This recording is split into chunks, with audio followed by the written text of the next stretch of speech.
বিসমিল্লাহির রহমানির রহিম। Tilakpur আন্তজেলা football tournament 2024 ইংরেজি। স্থান তিলকপুর উচ্চ বিদ্যালয় মাঠ প্রাঙ্গণ, তিলকপুর, আক্কেলপুর, জয়পুরহাট। সম্মানিত এলাকাবাসী, আসসালামু আলাইকুম। হ্যাঁ, খেলাধুলাই পারে যুবক সমাজকে মাদক মুক্ত রাখতে। ক্রীড়াই শক্তি, ক্রীড়াই বল। মাদক ছেড়ে মাঠে চল।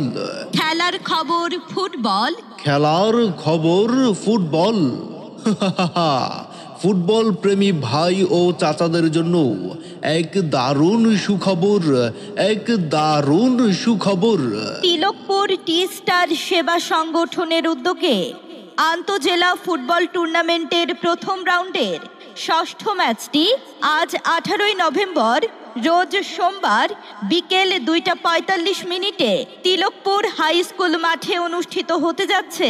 তিলকপুর টি স্টার সেবা সংগঠনের উদ্যোগে আন্তজেলা ফুটবল টুর্নামেন্টের প্রথম রাউন্ডের ষষ্ঠ ম্যাচটি আজ 18 নভেম্বর রোজ সোমবার বিকাল 2:45 তিলকপুর হাই স্কুল মাঠে অনুষ্ঠিত হতে যাচ্ছে।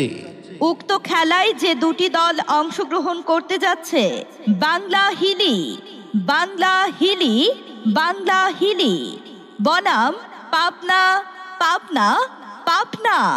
উক্ত খেলায় যে দুটি দল অংশগ্রহণ করতে যাচ্ছে, বাংলা হিলি, বাংলা হিলি, বাংলা হিলি বনাম পাবনা, পাবনা, পাবনা।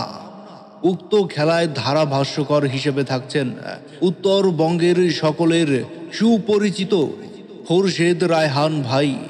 খোরশেদ রায়হান ভাই। মনে রাখবেন, উক্ত খেলাটি আজ 18 নভেম্বর রোজ সোমবার বিকাল 2:45 তিলকপুর হাই স্কুল মাঠে অনুষ্ঠিত হতে যাচ্ছে। মনে রাখবেন, উক্ত খেলাটি আজ 18 নভেম্বর রোজ সোমবার বিকাল 2:45 তিলকপুর হাই স্কুল মাঠে অনুষ্ঠিত হতে যাচ্ছে। জি হ্যাঁ ভাই বন্ধু, হাই ভোল্টেজ খেলাটি দেখতে তিলকপুর হাই স্কুল মাঠে সকলেই আমন্ত্রিত।